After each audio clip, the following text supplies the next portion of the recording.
We have a lot to get to today. Let's do headlines brought to you by Durrell Kia. Choose from over 500 new Kia models in inventory like the Sportage, Sorento, and Telluride. And remember, when it comes to Kia, the great deals are at Durrell Kia. Gentlemen, I think I have to start with the Masters.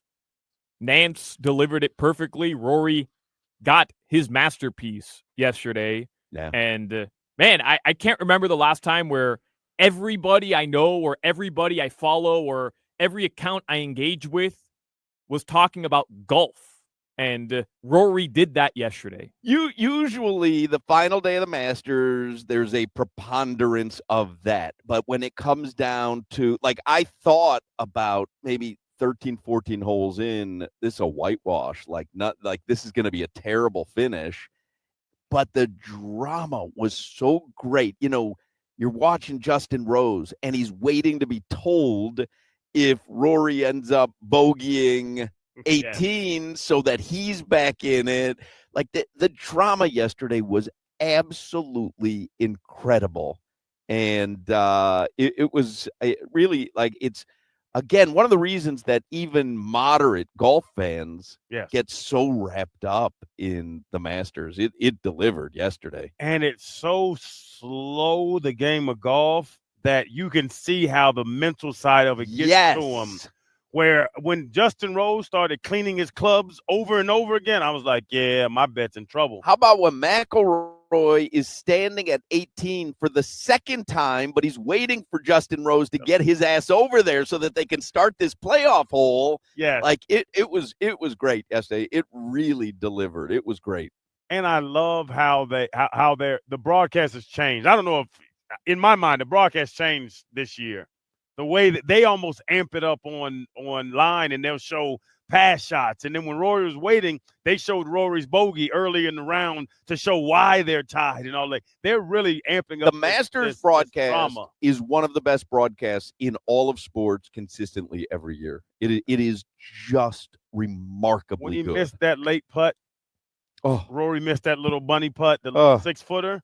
They kept showing it over. So now you're sitting there, wow, and that was 7 holes ago, but they dramatize it more now. In my DeChambeau's final putt on 18 in round 3 was ridiculous. Like it was a great Masters. It really was, and it ended, I think, the right way. Yeah. I think it would have felt a little bit empty if Justin Rose had ended up winning in that one-hole playoff.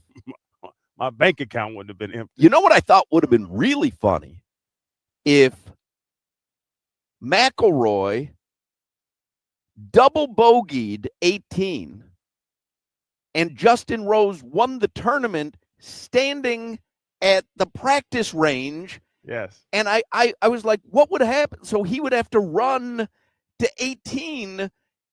I thought that would have been such a wild scene of him winning by being the Masters. You know what I mean? Like, not winning a golf tournament, the Masters, by being told, oh, yeah, he just double bogeyed. You just won the Masters.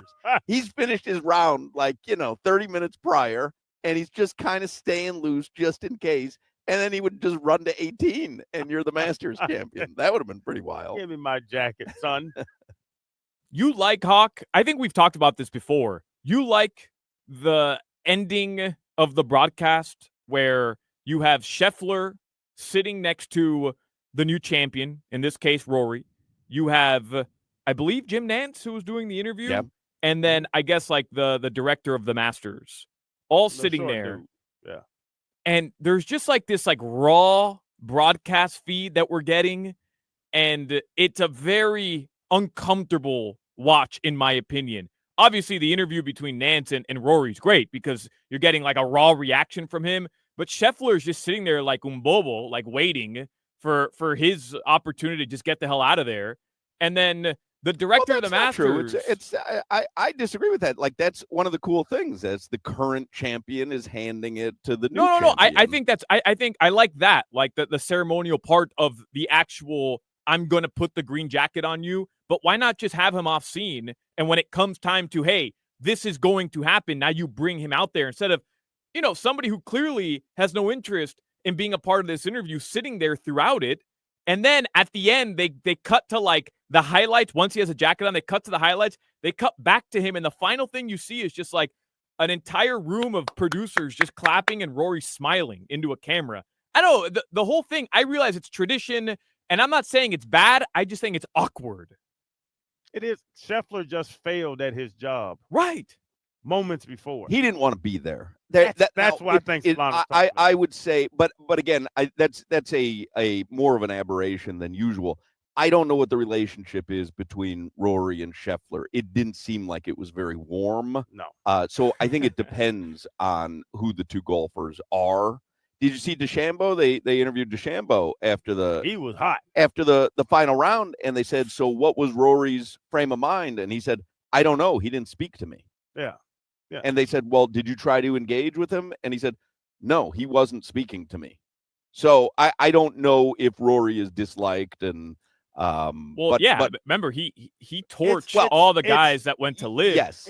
I was low key rooting against Rory. I know that's a bad take today, and it was a very cool moment. I'm not a big like golf fan like that, but I just thought it would have been funny knowing how he blew it in 2011. The fact that every year the big question going into the Masters is Rory gonna get it? I just think being that close, the way he started the final round and then to double or triple bogey and lose it to Justin Rose would have been so damn funny. Would have been so funny. But that's what last year's Super Bowl. That's bringing Patrick Mahomes up to sit down with Jalen Hurts right after the game. Right after the game. Well, you're talking about the previous Super Bowl winner. Yeah, I mean, but they're not. It's one thing. It would have been different, obviously, if Scheffler's playing head to head against him in the final round. But he wasn't playing head to head. Oh, no, it wasn't. That's what I'm saying. But Scheffler failed at his job on Sunday. Yes, but now I have to sit around and praise the winner. But it's not going to praise him. To hell with him. Well, it's not really failing at your job. You are in the most exclusive club in your sport. You're a Masters champion. You can never have that taken away. So, like once you've accomplished that, yes, certainly you want to win every tournament. I get it. That's why I use Patrick Mahomes because he's won multiple Super Bowls. No, I get it. But on this day, I get it. I could not play better golf than you. But I'm telling you, no one thought Scheffler was going to go. What was he like six back in the final round? Like I don't think anyone thought he was coming back. So different. Now, had the winner been Justin Rose last year, and he has to hand the jacket to him. But that's part of the pomp of the Masters, which stands on ceremony, which I love. And it's cool, and you have to understand that Justin Rose would have been hot. I have 3 holes. I could have won. If I birdied any of these holes, I could have won the Masters. He played better than me after 4 days of golf in 3 holes. And then the playoffs, he whooped me. Oh, I mean, they're all doing that. I mean, DeChambeau, after the first hole yesterday, had a 2-stroke lead. This little UFC fighter. Oh, my God. He folded. Stop lifting weights, DeChambeau. To me, it all comes down to tradition. And, Hawk, I know you love stuff like that, but Crowder, the tradition of him putting the jacket on shouldn't also require the tradition of him standing or sitting there for the entire interview. That's my whole take. Like, all right, you're gonna fix the Masters? Yeah, I think I should. I should. Just check it because I'm kind of on Solana's side. Yeah, the Masters is so broken. Let's have a suggestion box. Let's fix the Masters, the highest rated golf tournament. Hey, Solana, write a strongly worded email. Yeah, do that. Send it to your congressman. And if we're being honest, Scott Van Pelt could do a better interview at the end as well, but whatever. I mean, that's also my take. Oh, yeah. Definitely Jim Nance has seen better days, right, Solana? Mike Tirico had a better call on Sirius XM than the actual television broadcast, but you're not ready for that one either, old hockey. Well, a television broadcast, the picture tells the story. You have to use your words on a radio broadcast. It should sound totally different, you idiot. Guess I never thought of it that way. You're literally watching it happen. You don't want Jim Nance talking all over it. That was a strongly worded email that I just you.